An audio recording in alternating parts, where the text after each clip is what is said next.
చరిత్రలో సంక్షేమ పథకాలు అందుకునే కుటుంబాలే జనసేనలో ఉన్న ప్రతి ఒక్కడి కుటుంబం నాకు తెలిసి.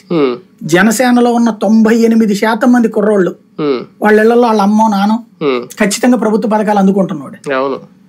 అలాగా అందుకుంటున్న వాడిలో కృతజ్ఞతని తుంచి ఇటుకి మార్చగలిగారు. ఎట్లాగా జగన్ కి ద్వేషం అంటే అట్లా మార్చగలిగారు కదా. డబ్బులు ఇస్తేనే ఎవడబ్బా సొత్తిస్తున్నాడు అని మార్చగలిగారు కదా. అట్లాంటి ద్వేషాన్ని మిగతా ప్రజల్లో కూడా తీసుకురావాలి. ఆ తీసుకొచ్చిన టైంకి సరే ఎవడైతే మనకేంట్లే చంద్రబాబు కూడా ఇస్తాడులే ఎక్కువ సంక్షేమ పథకాలు, చంద్రబాబు కూడా వాలంటీర్ కొనసాగిస్తాడులే అనేటువంటి ఫీలింగ్ తో ఓటు రావాలి. ఇక్కడ ప్రో ఓటు రానప్పుడు అవతలోడి మీద ఎగనెస్ట్ ఓటు రావాలి. ఆ ఎగనెస్ట్ ఓటు అప్పుడు కొంత ప్రో కనిపించాలి.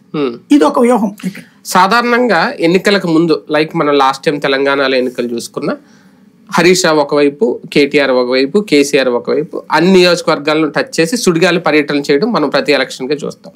ఒక డిఫరెంట్ కాన్సెప్ట్ తో వచ్చారు జగన్మోహన్ రెడ్డి గారు. మేమంతు సిద్ధం అని చెప్పి ఒక పార్లమెంట్ నియోజకవర్గంలో అక్కడ ఉన్న ఒకేసారి ఒక మీటింగ్ పెట్టడం, 4-5 తీసుకొచ్చి అక్కడ అదే వేదిక మీద పరిచయం చేశాడు. ఇది ఒక అంటే వాటితో కంపేర్ చేసుకుంటే కొత్తగానే ఉంది. అలాగని టైం లేదా అంటే టైం అయితే ఉంది. ఒక రకంగా ఎలక్షన్ వెనక్కి వెళ్ళడం కూడా ఏంటి ఈ కొత్త రకం అంటే ఆలోచన, ఒక రకంగా ఈ మేమంతా సిద్ధంతో ఒక భారీ మైలేజ్ తెచ్చుకుంటున్నారా జగన్? కాంగ్రెస్ పార్టీకి substantial party YSR Congress party. Congress నుంచి పుట్టిందే కదా అది. కాంగ్రెస్ ఫార్ములానే ఫాలో అవుతుంది. మీ కాంగ్రెస్ పార్టీలో 10 మంది తిరుగుతున్నారా ఇప్పుడు తెలంగాణలో? రేవంత్ రెడ్డి కదా, మిగతా నాయకులందరూ తిరగట్లేదు కదా.